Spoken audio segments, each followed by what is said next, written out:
মৃত্যু নিশ্চিত আমাৰ শুভাকাংক্ষীসকলক আকৌ এবাৰ কৈছোঁ আপোনালোকে ক্ষমা কৰিব।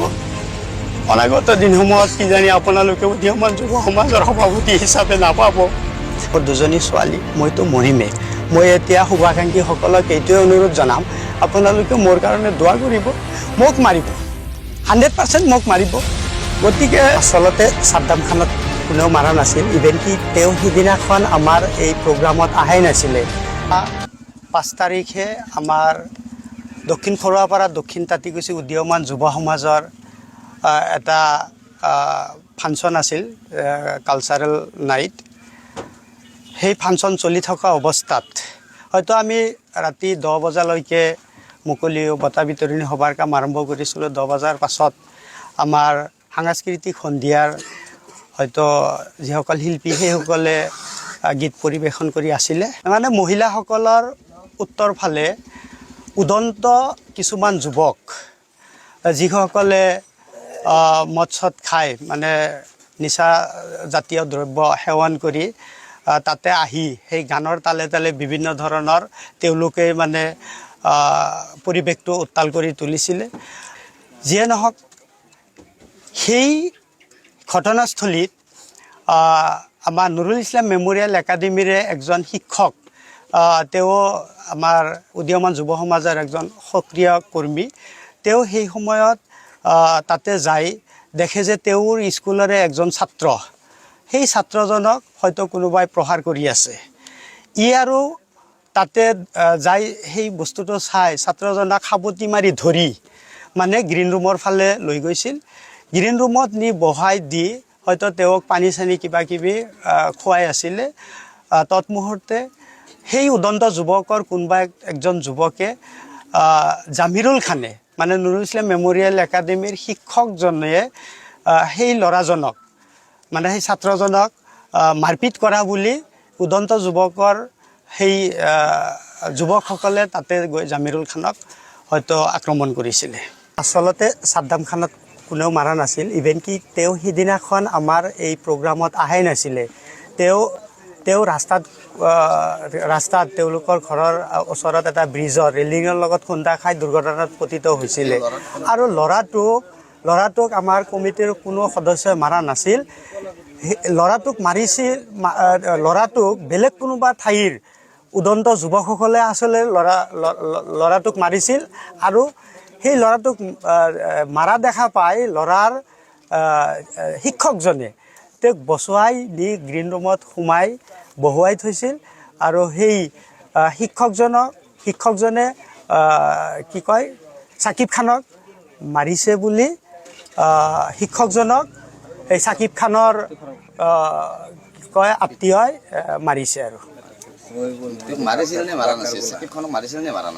ছাকিব খানক আমাৰ কমিটিৰ মানুহে মাৰা নাছিল, ছাকিব খানক মাৰা নাছিল, বেলেগ কোনোবাই মাৰিছিল আৰু তাক বচুৱাইহে আনিছিল আমাৰ ছাকিব খানৰ শিক্ষকজনে। পৰিস্থিতি আমাৰ সমাজে লাগি গ'ল। আমি সেইদিনাখন মানে 6 তাৰিখত আমাৰ ইয়াৰে মানুহ স্থানীয় বাক্কা বাজাৰত বজাৰ কৰিবলৈ যায়। পুৱা সন্ধিয়া মানে সদায় বজাৰ কৰিবলৈ যায়।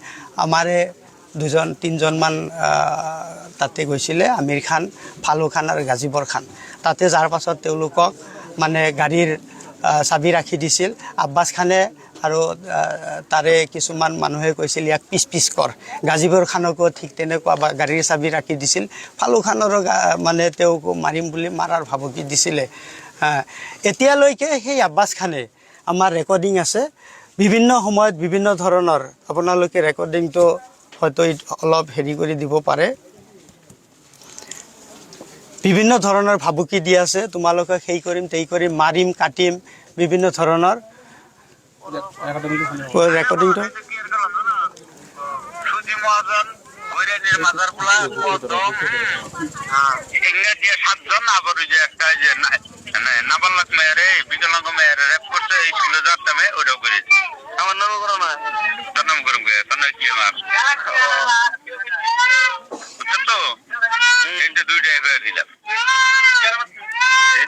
তারা এত বড় বড় মানুষ, কালকে যে পুলিশ যাইবো তার 10 মিনিট আগে সাবাস কি কইছে জানো না, তোর কোনো টেনশন নাই, তুই বেঁচে হয়ে থাক, তোর কি হয়েছে? আমিও তো কই তোর কি হয়েছে?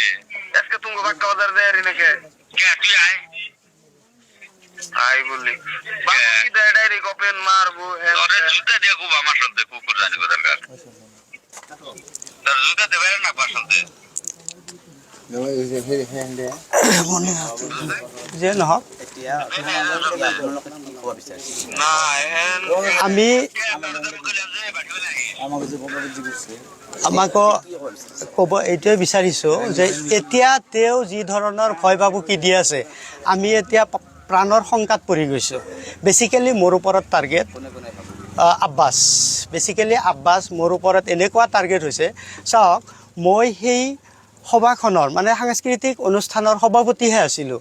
যিমান দূৰ পাৰিছোঁ মই পৰিস্থিতি নিয়ন্ত্ৰণ, মই মোবাৰক খান, সাংস্কৃতিক অনুষ্ঠানৰ মই সভাপতি আছিলোঁ। যিমান দূৰ পাৰিছোঁ মই পৰিস্থিতি নিয়ন্ত্ৰণৰ কাৰণে মাইকেৰে মই চেষ্টা কৰিছোঁ। গোচৰ হয়, আমি যোৱাকালি গোচৰ দিছোঁ, তেওঁলোকৰ ওপৰত আমি গোচৰ দিছোঁ। গতিকে আমাৰ গোচৰৰ ওপৰত ভিত্তি কৰি যাতে বৰপাৰা আৰক্ষী বিভাগে আমাক উচিত তদন্ত কৰি ন্যায় ব্যৱস্থা কৰিব বুলি আশা ৰাখিছোঁ। চাওক, মই যে ক'লোঁ যে এতিয়া আমি প্ৰাণৰ শংকাত ভুগি আছোঁ। বেচিকেলি মই নিজে এনেকুৱা টাৰ্গেটত আছোঁ যে কোনোবা সময়ত তেওঁলোকৰ মানে গুণ্ডা বাহিনীয়ে মোক কোনোবা দিন মাৰি পেলাব। গতিকে মই যে মৰিম এইটো 100 বাৰ, মোক যে কোনোবাই মাৰিব এইটো 100 বাৰ। মোৰ খুব দুখ লাগিছে, মই নিজে সভাপতি থাকি মাইকেৰে ইমান ধুনীয়াকৈ ৰিজাই বুজাই মাপ খুজি পৰিস্থিতি নিয়ন্ত্ৰণ আনিছোঁ আৰু মোৰ ওপৰত তেওঁ 1 নম্বৰ আসামী কৰিছে।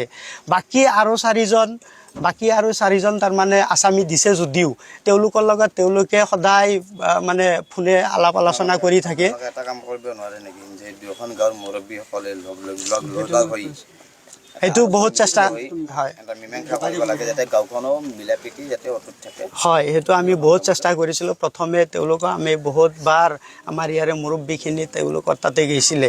তেওঁলোকে এতিয়া বহিম, কালি বহিম, অমুক সময়ত বহিম বুলি কৈ কালি পুলিচ আনি আমাক মানে ঘৰত বুলি সোমাই দিছিলে।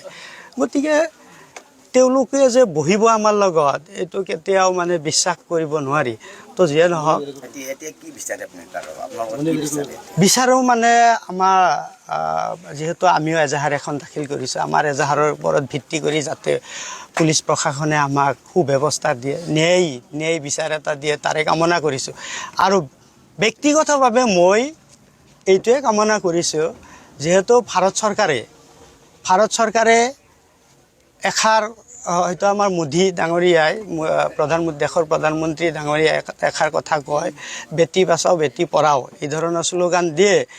মোৰ 2জনী ছোৱালী, গতিকে মই এইটোৱে ক'ব খোজোঁ যে মোকতো তেওঁলোকে মাৰি পেলাব, আজি হ'লেও মাৰিব, 2 দিন পাছত হ'লেও মাৰিব। মই আজিৰ পৰাই আমাৰ মাৰে মানে বহুত ডাঙৰ টাৰ্গেট। মই কাকো মাৰা নাছিলোঁ। আৰু মই এষাৰ কথা ক'ব খুজিছিলোঁ যে বেটি বাচাও বেটি পঢ়াও, মোৰ 2জনী ছোৱালী, মইতো মৰিমেই। মই এতিয়া শুভাকাংক্ষীসকলক এইটোৱে অনুৰোধ জনাম, আপোনালোকে মোৰ কাৰণে দোৱা কৰিব। মোক মাৰিব, 100% মোক মাৰিব।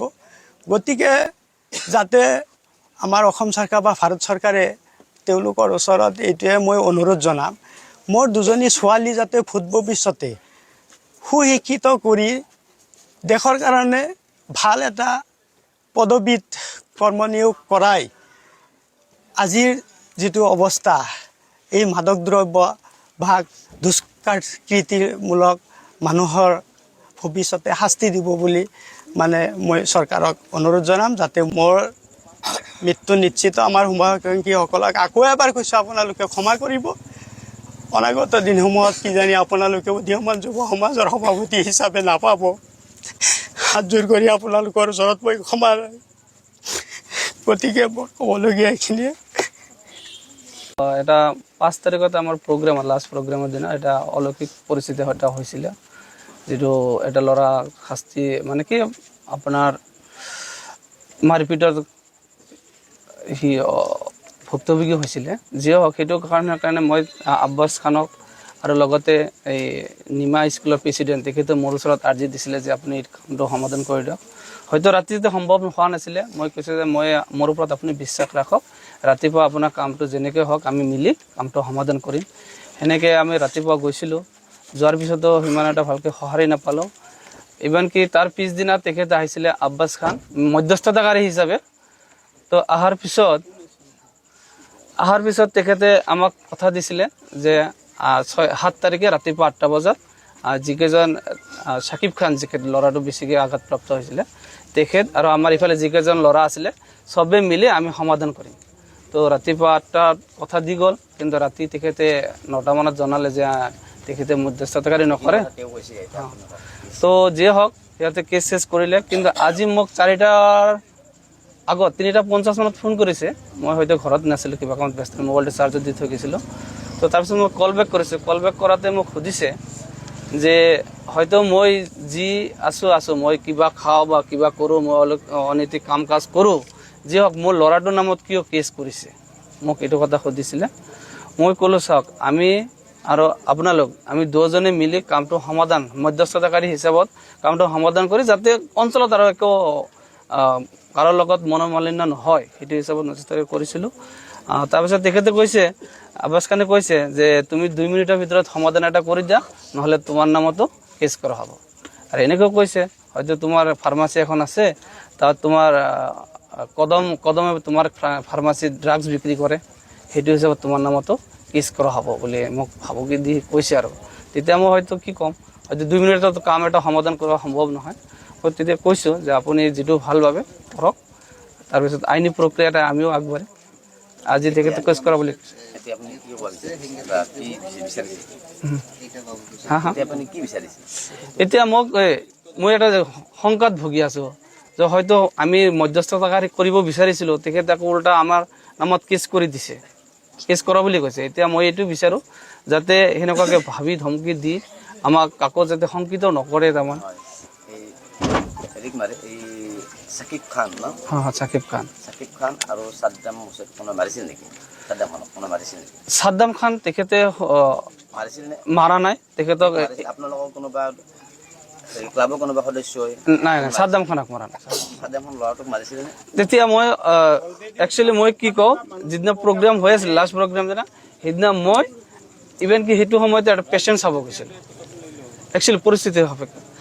সেইটো কাৰণে মই ডিটেইলছখিনি একো ক'ব নোৱাৰোঁ। মই মানুহখিনি অহাৰ পিছত যেতিয়া চব পূৰা উত্ৰাৱল হৈছে, আমাৰ গ্ৰীণ ৰুমত মানুহ ভৰ্তি হৈ আছে, তেতিয়া মই চবকে এটা অনুৰোধ কৰিছোঁ, যি হৈছে ইনচিডেণ্ট এটা হোৱাৰ পিছত সমাধান হিচাপত মই আপোনালোকক কথা দিলোঁ, ৰাতিপুৱা আমি দূৰৰ মানুহ নহয়, ওচৰৰে মানুহ, একেখন গাঁৱৰে মানুহ, ৰাতিপুৱা উঠিলে আপোনালোকৰ আমাৰ লগত দেখা সাক্ষাৎ হয়, তো আমি ৰাতিপুৱা কামটো সমাধান কৰি দিম। এইখিনি মই আব্বাছ খানকো কৈ দিছোঁ। লগতে আমাৰ নিমা স্কুলৰ প্ৰেচিডেণ্ট যিখিনি তেখেতে বিচাৰিছে, তেখেতকো আশ্বাস দিছিলোঁ যে এইটো সমাধান মই কৰি দিম। এইখিনি